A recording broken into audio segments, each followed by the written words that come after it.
नमस्कार, स्वागत है आपका प्रोफेशनल एस्ट्रोलॉजी पर। मैं यशास तिवारी आज आप सभी के समक्ष उपस्थित हुआ हूं जनवरी 2025 के मासिक राशिफल को लेकर।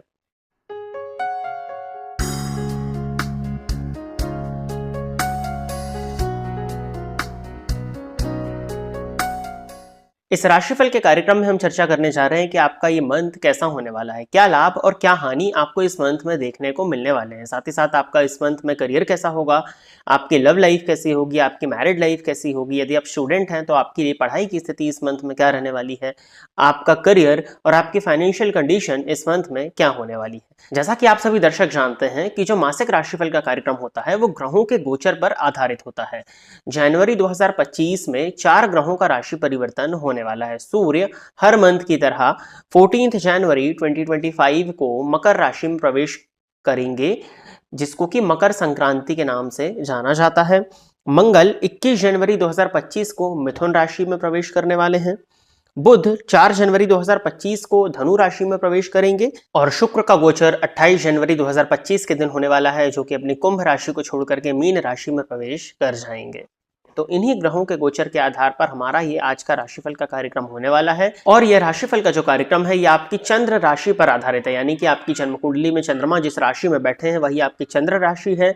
यदि आप अपनी चंद्र राशि के विषय में नहीं जानते हैं तो आप अपनी नाम की राशि के आधार पर भी इस राशिफल के कार्यक्रम को देख सकते हैं। इसके साथ ही साथ एक सूचना आप सभी दर्शकों को और देनी थी। वीडियो के डिस्क्रिप्शन बॉक्स में वर्ष 2025 के वार्षिक राशिफल का भी प्लेलिस्ट दिया हुआ है, जिसकी एक्यूरेसी मुझे बताने की आवश्यकता नहीं है। जिन्होंने 2024 का राशिफल देखा होगा वो दर्शक जानते होंगे।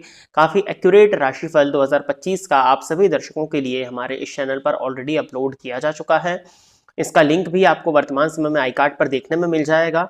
साथ ही साथ में इस वीडियो के डिस्क्रिप्शन बॉक्स में भी आपको वार्षिक राशिफल 2025 का प्लेलिस्ट का लिंक देखने में मिल जाएगा। यदि आप इस कार्यक्रम को देखते हैं और इस कार्यक्रम के माध्यम से आपका कुछ भी लाभ होता है तो आप इस वीडियो को लाइक करें, साथ ही साथ इस चैनल को सब्सक्राइब करें ताकि इन फ्यूचर जो भी कंटेंट मेरे द्वारा इस चैनल पर अपलोड किया जाता है उसका नोटिफिकेशन आपको मिलता रहे। यदि इस कार्यक्रम के माध्यम से आपका कुछ भी लाभ होता है तो आप इस वीडियो को ज्यादा से ज्यादा लोगों के साथ में शेयर करें ताकि और भी लोगों का लाभ हो और उसका माध्यम आप सभी दर्शक बने। आइए अब हम चर्चा प्रारंभ करते हैं राशियों के क्रम में छठी राशि अर्थात कन्या राशि के जातकों के लिए जनवरी 2025 का ये मंथ क्या लेकर के आ रहा है। कन्या राशि के जातकों के लिए यदि आप स्क्रीन पर इस गोचर को समझने का प्रयत्न करें तो राशिपति बुध बनते हैं। ये मंथ की स्टार्टिंग में 4 दिन तक तृतीय भाव में संचरण कर रहे हैं, उसके बाद ये राशि परिवर्तन करके चतुर्थ भाव में संचरण करना प्रारंभ कर देंगे।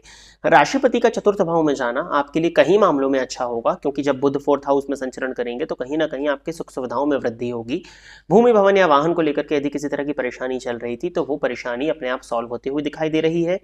यदि आप प्रॉपर्टी इत्यादि खरीदना चाह रहे थे या आप वाहन लेना चाह रहे थे और फाइनेंसेस की कमी की वजह से उसको नहीं खरीद पा रहे थे तो 4 जनवरी के बाद में उनको खरीदने का योग आपके लिए बन रहा है।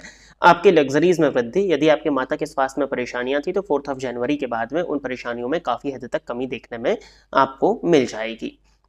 बुध जब चतुर्थ भाव में होंगे तो चूंकि ये दशम के भी स्वामी हैं तो इनकी दृष्टि दशम स्थान पर होगी। जब बुध दशम भाव के स्वामी होकर के दशम भाव पर अपनी दृष्टि डालेंगे तो आपके करियर में भी ग्रोथ के आपको नए मौके देखने में मिलेंगे, करियर में आपको विकास के रास्ते देखने में मिलेंगे, आपके कलीग्स का सपोर्ट आपको देखने में मिलेगा। सीनियर अथॉरिटीज के साथ में जो आपके बॉस इत्यादि थे उनके साथ में यदि आपके संबंध खराब हो रहे थे तो वो कहीं ना कहीं संबंधों में सुधार आएगा, उनकी तरफ से आपको किसी तरह का फेवर देखने में मिल सकता है या उनके समर्थन की वजह से आप इस मंथ में करियर वाइज ग्रोथ करते हुए दिखाई दे रहे हैं। व्यापार के पॉइंट ऑफ व्यू से भी बुध का गोचर जब चतुर्थ स्थान में होगा तो वो सप्तम भाव से केंद्र में होंगे। अब जब व्यापार का कारक व्यापार भाव से केंद्र में होगा तो व्यापार में भी ग्रोथ कन्या राशि के जातकों को जनवरी 2025 के मंथ में देखने में मिलने वाली है।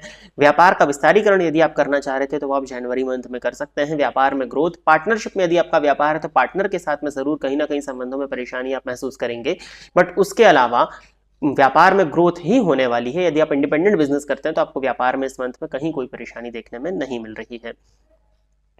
यदि आप वाहन इत्यादि लेना चाह रहे थे या कोई भी एक लग्जरी आइटम की परचेस इस मंथ में करते हैं तो प्रॉपर उसका मुहूर्त देख करके ही आपको परचेस करना चाहिए। सूर्य के विषय में यदि चर्चा करते हैं तो सूर्य 12वें के स्वामी होकर के चतुर्थ स्थान में संचरण कर रहे हैं। अब सूर्य के गोचर की वजह से भी आपको कुछ हद तक मेंटल स्ट्रेस, थोड़ा एंजाइटी और ओवर थिंकिंग की शिकायत हो रही होगी। सीने में जलन इत्यादि की शिकायत, एसिडिटी की शिकायत, एसिड रिफ्लक्स की शिकायत हो सकता है कि आप महसूस कर रहे हो। आपके मदर की हेल्थ में स्पेशली बोन्स में, जॉइंट्स में पेन की शिकायत और आपको यदि हार्ट से संबंधित परेशानियां रहती हैं तो वो 14 जनवरी तक हो सकती हैं। बट 14 जनवरी के बाद में जैसे ही सूर्य राशि परिवर्तन करके पंचम भाव में आएंगे, ये कुछ मामलों में गोचर आपके लिए काफी फेवरेबल हो जाएगा। जैसे कि वैसे तो 12वें भाव के स्वामी का पंचम भाव में आना कोई बहुत अच्छा माना नहीं जाता है, लेकिन सूर्य को द्वादशेष होने का दोष नहीं होगा और वो पंचम भाव में सब संचरण करेंगे तो आपके ज्ञान में व्यय हो जाएगा। अब ज्ञान का व्यय होना बहुत अच्छा माना जाता है, क्योंकि जब आप अपने नॉलेज को लोगों को बांटेंगे, जब आप अपने ज्ञान का व्यय करेंगे तभी तो वो आपका ज्ञान बढ़ेगा। तो वो 12वें का स्वामी जब सूर्य पंचम में आएगा तो आपके नॉलेज के पॉइंट ऑफ व्यू से मैं इस मंथ को 14 जनवरी के बाद में ज्यादा फेवरेबल कहूंगा। बट वहीं पर लव रिलेशनशिप में कुछ हद तक आपके ईगो की वजह से परेशानियां उत्पन्न हो सकती हैं। क्या हो सकता है कि आपको आपके प्रेमी का जो बर्ताव है वो इस मंथ में 14 जनवरी के बाद में बहुत अच्छा ना लगे, या फिर आप ये कह सकते हो कि जितना अच्छा रिलेशनशिप होना चाहिए था उतना अच्छा रिलेशनशिप आप लोगों के बीच में ना रह पाए। वैसे तो सूर्य किसी तरह का रिश्ता खराब करने का कारण नहीं बनते हैं, बट हाँ वो मिसअंडरस्टैंडिंग और कुछ हद तक गलत फहमी को क्रिएट करते हैं। लेकिन चूंकि आपका बुध 4th हाउस में है, इसके चलते आप अपनी वाक्पटुता, अपनी कम्युनिकेशन स्किल्स के दम पर या अपनी मीठी मीठी बातों के दम पर अपने प्रेमी के साथ में जो परेशानियां हैं उनको सॉल्व कर लेंगे। तो उसको लेकर के कोई बहुत ज्यादा चिंता नहीं है। बट हाँ सूर्य पंचम भाव में आएंगे तो पेट में जलन की शिकायत आपको हो सकती है और संतान के साथ में कुछ हद तक संबंध खराब हो सकते हैं, संतान के साथ में मतभेद हो सकते हैं, संतान को लेकर के चिंता आपके मन में इस मंथ में उत्पन्न होने वाली है। शुक्र के गोचर के विषय में यदि हम चर्चा करते हैं तो शुक्र आपके लिए योग कारक प्लैनेट होते हैं, क्योंकि वो धन भाव के स्वामी और भाग्य भाव के स्वामी हैं। अब धन भाव के स्वामी होकर के षष्ठ स्थान में जब वो संचरण करेंगे, वो भी शनि के साथ में, तो कहीं ना कहीं आपका धन जो है वो बड़ी मात्रा में व्यय हो सकता है। हो सकता है कि आप लग्जरी आइटम्स की परचेज में जिसकी जरूरत आपको नहीं हो, उन आइटम्स की को परचेज करने के लिए आप बड़ा ऋण ले लें और उस ऋण को चुकाने में आपको काफी ज्यादा परेशानियों का सामना करना पड़ेगा। तो लोन इत्यादि लेने से आपको बचना चाहिए। यदि ऑलरेडी आपने लोन लिया हुआ है तो आप अपने धन को, जो भी आपके पास में इनकम जनरेट होती है, उस धन को आप उन ईएमआईज को देने में ही लगाएं। कुछ नया आप ना खरीदें तो वो आपके लिए ज्यादा बेहतर रहेगा। फिर शुक्र शनि की युति षष्ठ स्थान में होगी। यदि आपका शुगर बॉर्डर लाइन पर रहता है तो आपको बहुत ज्यादा सावधान हो जाना चाहिए, क्योंकि यदि आप सावधान नहीं होते हैं तो आपका ये बॉर्डर लाइन शुगर क्रॉस कर सकता है। और यदि आप ऑलरेडी डायबिटिक हैं तो कहीं ना कहीं आपको इस मंथ में शुगर की वजह से परेशानियां देखने में मिलने वाली हैं। तो आपको अपने शुगर इंटेक पर बहुत ज़्यादा नियंत्रण लगा करके रखने की ज़रूरत है।